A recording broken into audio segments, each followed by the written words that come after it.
Hello and welcome to the Story Pilgrim podcast. Cambridge. Now, if you're here for the first time, welcome. Please don't forget to follow this podcast, rate it, review it. Every little helps.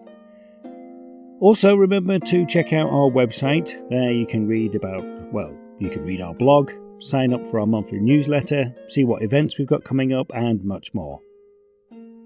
Cambridge, the only city in the county of Cambridgeshire. And a beautiful one at that. Most commonly known for its university, but there is a lot more to it than that. Why Cambridge? Why now? Let's find out. Welcome aboard this service to Cambridge. We will be calling at Burgess Hill, Haywards Heath, Three Bridges, Gatwick Airport, East Croydon, London Bridge, London Blackfriars, City Thameslink, Farringdon, London St Pancras International, Finsbury Park, Stevenage, Hitchin, Letchworth Garden City, Baldock, Ashwell and Morden, Royston, and Cambridge. If you see something that doesn't look right, speak to staff or text the British Transport Police on 61016. I have made my way up to Cambridge from Brighton. Why Cambridge? Well, that's a good question. I spend a lot of time travelling up to London from Brighton, and the train that I will take, typically from Brighton, is the Cambridge train. And I always obviously get off in London to go and do my thing in London, but I never go up to Cambridge. I've only ever been to Cambridge one time before, and from my reckoning that was about 20 years ago. And I can't really remember much about it, if I'm being honest. It was a day trip. I do remember going to King's College. And that's about it, really. So because it's in my psyche, it's sort of there, that I'm travelling on the train to Cambridge, I thought I would come all the way up to Cambridge and have a wander around and see what it's all about. Now, the weather said that it was going to be just cloudy all day, and of course I get up here and it's raining, and I ain't got any proper rain gear with me. That's typical, isn't it?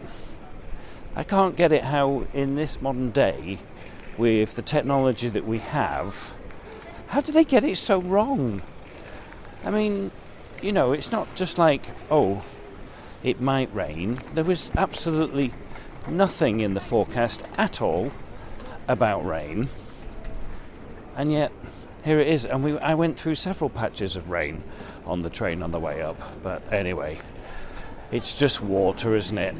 Okay, so here I am in Cambridge, a collegiate town. There are 31 colleges, I believe, in Cambridge. It comes hand in hand with Oxford and Cambridge. I'll talk about that in a bit. But I'm going to make my way towards town and see what we discover. 31 colleges and halls. They are Christ's College, Churchill, Clare Hall, Corpus Christi, Darwin, Downing, Emmanuel, Fitzwilliam, Girton, Gonville and Caius, Homerton College, Hughes Hall, Jesus College, King's College, Lucy Cavendish, Magdalen, Murray Edwards, Newham, Pembroke, Peterhouse, Queen's College, Robinson, Selwyn, Sydney Sussex, St Catherine's, St Edmunds, St John's, Trinity College, Trinity Hall, and Wolfson College. There's the 31. I was wondering, why do we say Oxford and Cambridge? Why don't we say Cambridge and Oxford? We have the Oxford and Cambridge boat race. You know, you talk about going to Oxford or Cambridge.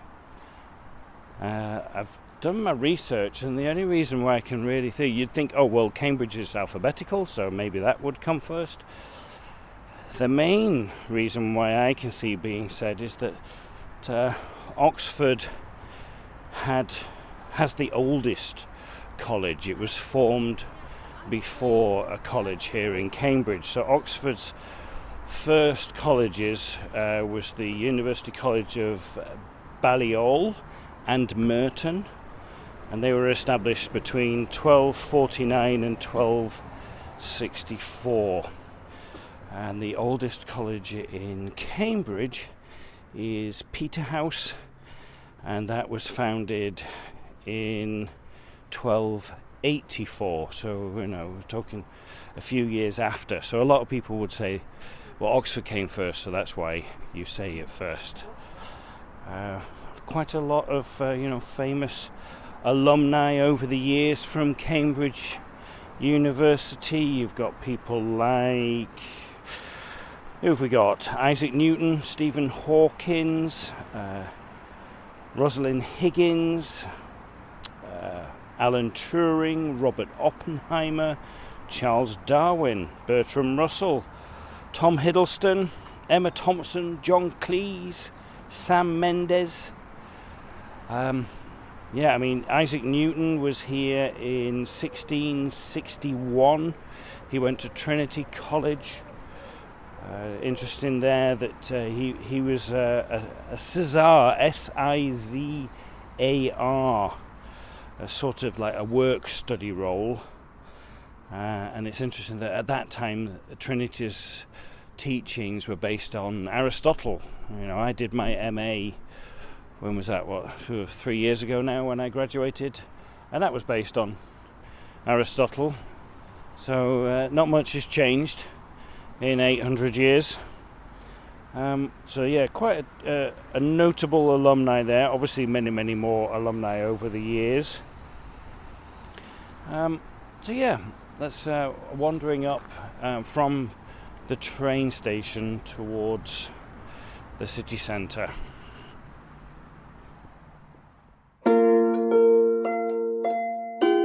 Personally, a lot of water has gone under the bridge since I finished my Masters, but not so much as it seems when it comes to education. So that got me thinking. Nothing like travel and walking to do so. Seeing as I'm here in this collegiate town, I thought today I would have a theme of education. And kind of like how that has, my perception of that has changed over the years. I didn't have a great time at school. I was very, very fortunate to go to a private school, but I didn't enjoy it at all. From the age of 11 to 18, doing my O's and A levels. Had to take an exam to get into that school.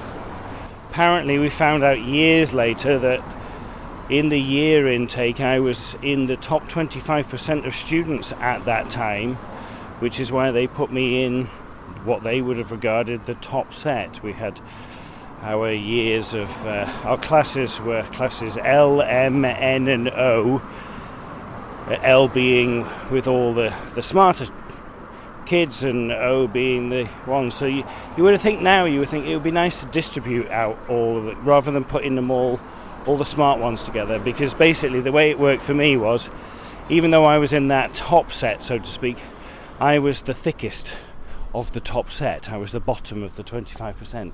So in literally nearly every exam and nearly every class that we would take, just walking past here, the Judge Business School, there's a nice little courtyardy area. Just wander into this for a second. There's a little garden-y area, it's quite nice. I would come bottom of my class, so I was constantly, I can't remember, there was around about 29, 30 of us in the class. I would always be 29th or 30th. One subject that I would come in middle would be art. Obviously being a creative, that kind of worked for me. But yeah, the rest of it, and during the middle of my education, sort of in my mid-teens, I found out, was diagnosed with being dyslexic. And this is back in the 80s, and dyslexia really wasn't a thing then. Didn't really know what that was. Didn't have the term neurodivergent. That wasn't a thing. And so I remember one time, a couple of weeks after I'd been diagnosed, I was in an English class, and the gentleman who was teaching it was also my drama teacher. And I looked up to him because obviously I like drama, I'm an actor. I didn't know that back then. And I was stuck on this English comprehension, and he loomed over me in front of the whole class and just saw that I was just sat there looking at it, not knowing what to do. And he just said, "What's the matter with you, Hill?" And I said, "Well, I'm stuck, sir. I don't know what to do. I think it's my dyslexia. I think it's stopping me from doing this." And he just boomed across the entire room, "Hill, there is no such thing as dyslexia. You are just lazy and stupid. Now get on with it." And for the rest of my education, he told me that. And that was backed up by my dad, and quite a few other people would, just say, "Yeah, you're just lazy and stupid." And so I would try harder to no effect because I'm dyslexic, And so I had a really horrible time at school. And didn't go into further education. Even though I did my A-levels, I did 4 A-levels, I failed 2 of them. I got 2 E's, which is a scraping through. So I didn't go to university from that. And it was many, many years after that I started to think, well, hang on a minute, that gentleman wasn't very nice. He kind of got things wrong. That was wrong to call me that. When I went to drama school at Bristol Old Vic, I got assessed as dyslexia, and the lady then said, "Well, I've got your original assessments from when you were back in your teens," and she said, "We have a scale from A to F on what it is," and they thought you were like a B, so you barely had dyslexia. That's what they thought. She said, "You're actually quite a high D." We've moved on, and we recognise how to realise what it is. She says, "You're a very high D, but you're a very high functioning D, and you've managed to mask it over the years." And it's like, well, I've had to. I had to figure it out my ways. And then when I came to do my Masters in 2020, again, I got self-assessed by a educational psychologist, and again, they said the same things. And I got as much help as I could to do my Masters, because I wanted to do the Masters for myself, to prove to myself that I wasn't lazy and stupid. It still sits in there. It's a big foundation in my life. And one of the lecturers during my Masters, we were having this chat about my relationship with education, and she said, "Darren, I, as a lecturer here, I'm not here to punish you. When you do an essay, when you write something, I'm not punishing you. My job is to help you, improve and make things better. So there's no punishment at all." And that's how I looked at education for a long time. I saw it as a punishment. And it really isn't. It really is a place where you can be nurtured, you can be lifted and inspired and enlightened. And I really kind of wish I knew that from the start. But, if we knew that from the start, if all of us knew things from the start, life wouldn't be so interesting, would it? And it would be easy. Would it be easy? Oh, that's another whole story. So that's how, my perception of education has changed over the years. And I might delve into that a little bit more as we wander around today. Let's see how we do. So let's wander. Let's keep going up into town.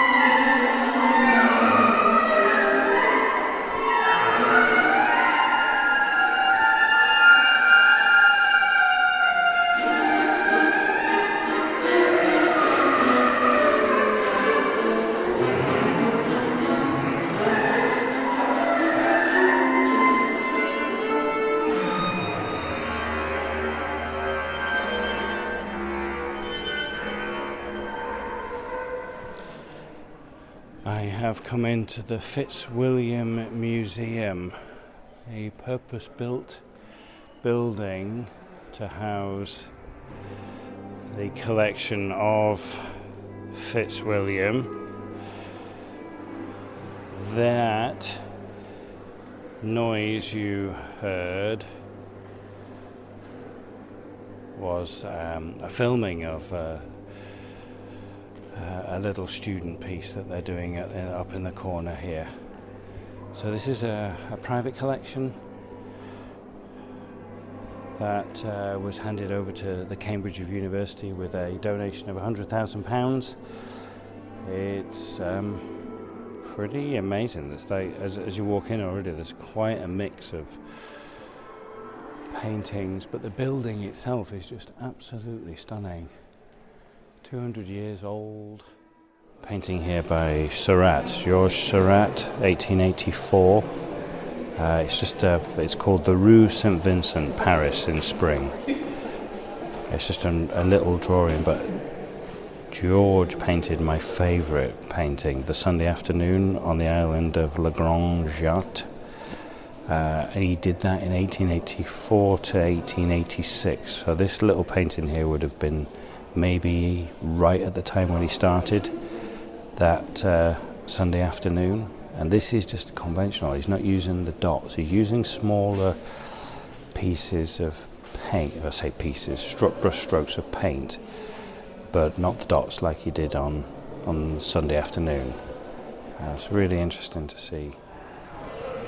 There's the Italian section down here, and they got some Botticelli, but the one that's really standing out for me is Rubens, Peter Paul Rubens. A lot of his sketches. There's one here, The Death of Hippolytus, oil on copper. Just the detail and the colours and the sharpness of it are just absolutely stunning. It's got a sketch over here for the Triumph of Venus from 1628. It's just it looks like it's 3D.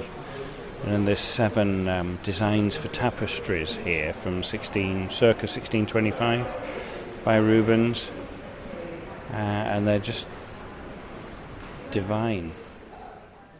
A Renoir here, the place Clichy, and then next to it they've got a study of Seurat's for a Sunday afternoon on the Isle of Le Grand Jatte, with the couple there, 1884. It's absolutely stunning. The colours are just so vivid. Wonderful.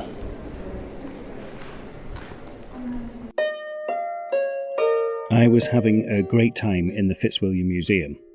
As all great museums and galleries should do, my mind started working. I'm in a little corner in the gallery called the Shibab Gallery, and it's just a room full of like etchings and sketches by various artists from like the 1600s, and it's really interesting. As an actor, you know, we train and then we do our job, but it's interesting that, you know, you learn your lines, you do the repetition, and that's the process of going through it, or you do your character study, you know, how as an artist they do these sketches, these drawings, these etchings, before they do the finished product, and they'll do a lot of those. And it's fascinating to me, that process. And you look at some of these, and they're absolutely, they're worthwhile just on their own.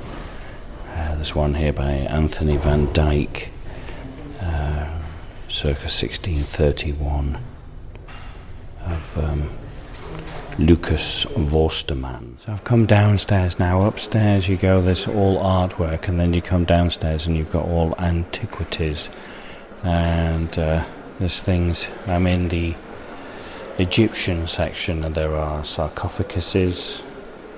I haven't seen a mummy yet, but I wouldn't be surprised if I find one. There's just loads of pots and urns, and they've got stuff from Greece and Italy and stuff. It's an amazing collection. Absolutely stunning. So well laid out as well. I'm in a section now that my mum would absolutely love. It's all pottery and porcelain. There's a Worcester section here where I was born, from like 1700s. Stunning little vases, tea bowls, saucers. My Auntie Doreen used to collect all this type of stuff. I mean, this is some really interesting pieces here. Little figurines. Got loads of little figurines here from Derby. And then we've got Scottish porcelain, bowl china, bowl porcelain. Work of Thomas Fry, an Irish painter, and Edward Hellin.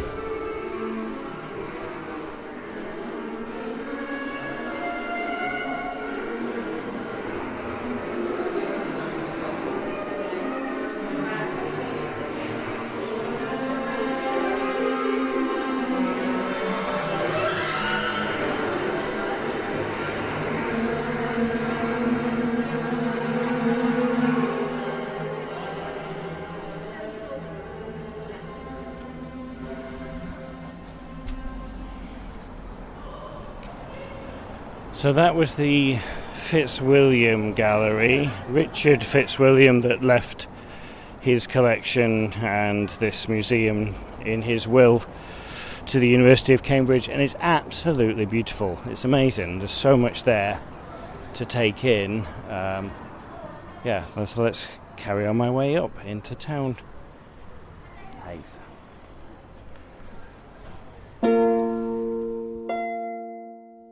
Leaving the Fitzwilliam, I felt inspired, uplifted, educated, and hungry for more. I headed off into the town. I should say, the city.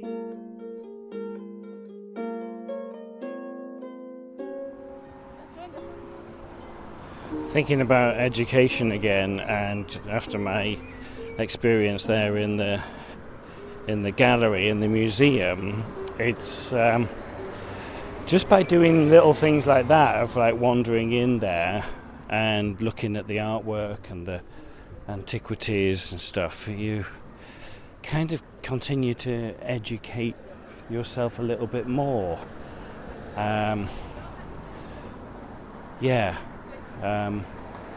So it carries on, and it's down to you really on what you want to do or not want to do. So we are right next door to now the Peterhouse.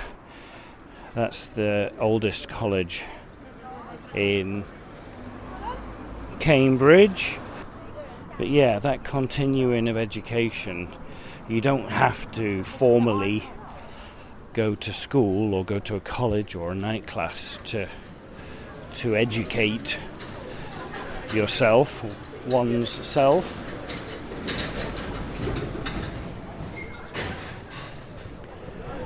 So I've come down to the river now, and it's the River Cam, and it's famous for the punting.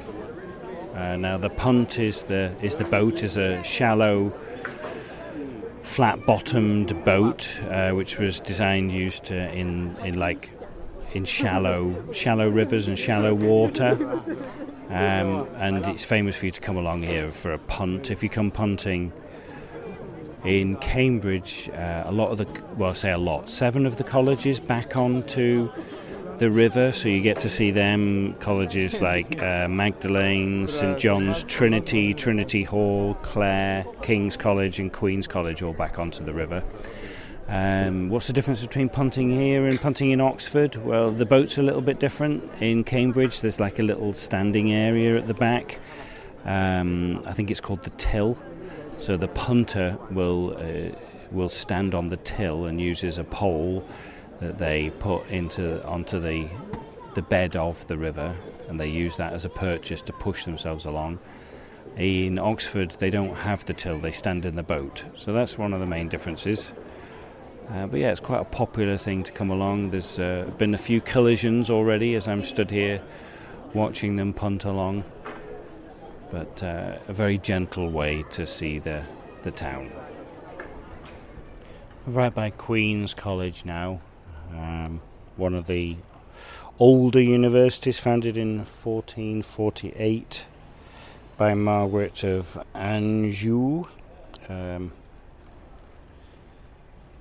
It's kind of known for its liberal arts and science programs. I mean, one of the more notable recent alumni of Queen's College is Stephen Fry. It's quite a stunning little building as well. It's sort of almost castle-like. Up by Trinity College now. Opposite Trinity College there's All Saints Garden Art and Craft Market, which is absolutely lovely. But obviously, well, again, there I go with the word obviously. Trinity College, I think I mentioned him earlier. Isaac Newton was a fellow there.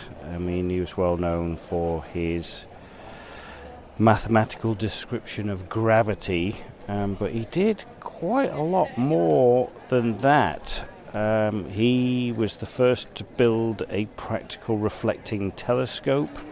He had quite a sophisticated theory of colour based on his observations that a prism separates white light out into the colours of a visible spectrum. He wrote a book about that, Optics, which was published in 1704. He formulated an empirical law of cooling, which was the first heat transfer formulation.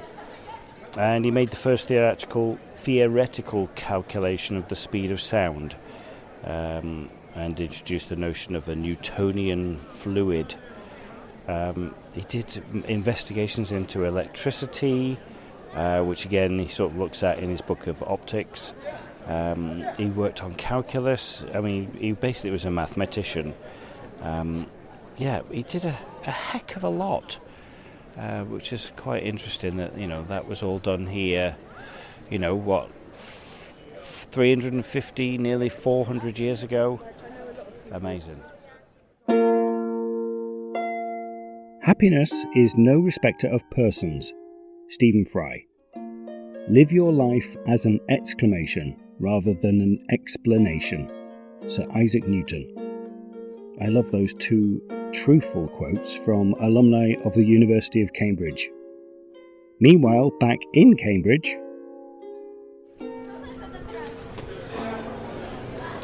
there's a lot of signs around this town as to what you can or can't do with your bicycle. So a lot of bicycles flying around this town, and signs to tell you what you can or cannot do. I am on Downing Place in Cambridge, which is pretty central, but the reason why I've come down here is it's just a dead end. There's a school of geography at the end of it, but on the Google Maps it showed 10 Downing Street, and it was a miniature door, like a tiny little door of 10 Downing Street. Now, where it says on the map, it's not, I can't see it there, and I've just come down this way and I can't see it here because I'm just coming past the numbers, which will put it at number 10, but I can't find it. So if you do ever come, or you know of the miniature 10 Downing Street in Cambridge, you have to let me know where it is, because it ain't down here. I've been led on a little goose chase, so not to worry. So looking up education, again, go to the Oxford English Dictionary. It says the systematic instruction, teaching or training in various academic and non-academic subjects given to or received by a child. typically at a school or university. And then if we go back, it says the term education. This is not from the Oxford English Dictionary. It says the term education originates from the Latin words educare, meaning to bring up, and educere, meaning to bring forth. So to bring up, to bring forth. I think that's a pretty good way at looking at it, isn't it? Even if you're having just a discussion between two friends, you're bringing up an interest, a concern, an issue, something that you just want to talk about, and then you do, bringing that up, you are educating yourselves in that. There's walking past the park, and right in the middle of the park there's this giant Ferris wheel playing away. There's nobody on it at the moment, it's just sat there. That's really cool. So a really interesting place. Highly recommend Cambridge as a place to come and visit. There is tons to do. There's lots of, if you just want to go shopping, you can go shopping. If you want to go punting on the river, you go punting on the river. There's lovely gardens. There's Downing College. I wonder if that's where 10 Downing Street is, because you've got Downing College. This is a lovely little college area. This is this is very campusy. A lot of the colleges that I've walked around, basically you can only walk into this one. This is just off the street, and there's a lovely garden area with wildflowers. And there's next to the library. Oh, it's lovely. It's really nice. Very quiet, and literally, as you can tell, I've just walked off the street. Nice little private gardens and stuff. I was finding something different with every turn. Challenges, comforters, and more stories. Another person that attended Trinity College was Lord Byron, the English poet. And a story that goes about him is that he loved animals, and one of the rules of the college is explicitly says that you're not allowed to have dogs. So he decided to rebel by finding a cheeky little loophole, and he brought his tamed pet bear to the campus. Byron argued with the college officials that he had every legal right to bring the bear, as it didn't specifically bar bears, didn't mention them in the rulings, and so they agreed, and he got to bring his pet bear to Trinity College. It's also interesting, as I've walked around Cambridge and experienced what I have experienced today, is, we know it's Oxford and Cambridge regarded as one of the top universities to be able to get into, and you still get the feeling that it is still quite a privilege, or I should say the privileged are still taking advantage of that. I'm sure if they brought out their stats, they would show you how much more diverse they have become over the years, in order for you to be able to come and study here. The people that they intake, you still get the feeling that it is very much a select few that can come and study here. Maybe I'm wrong, just the feeling that I get. Ladies and gentlemen, we're just waiting for permission to proceed. The train has just passed, so once that's clear, we'll shoot on the move. Apologies for the inconvenience caused. Welcome aboard this service to Brighton. We will be calling at Royston, Ashwell and Morden, Baldock, Letchworth Garden City, Hitchin, Stevenage, Finsbury Park, London St Pancras International, Farringdon, City Thameslink, London Blackfriars, London Bridge, East Croydon, Gatwick Airport, Three Bridges, Haywards Heath, Burgess Hill, and... As I wandered through the cobbled streets, surrounded by the modern student buzz, I felt uplifted. The Fitzwilliam Museum art and artefacts felt as alive as the opera performance happening inside it. I encourage you to continue to keep educating yourself. Read a book, go for a walk, get out in nature. It teaches us the best. Sometimes it strokes, it soothes, it rattles and shakes. The Story Pilgrim was written, walked, recorded, directed and produced by me, Darren Hill. Anya Backer played Shaw on the harp. To find out more, visit our website www.thestorypilgrim.com. Please follow this podcast, review this podcast, share this podcast. Until the next time, keep listening, and buen camino.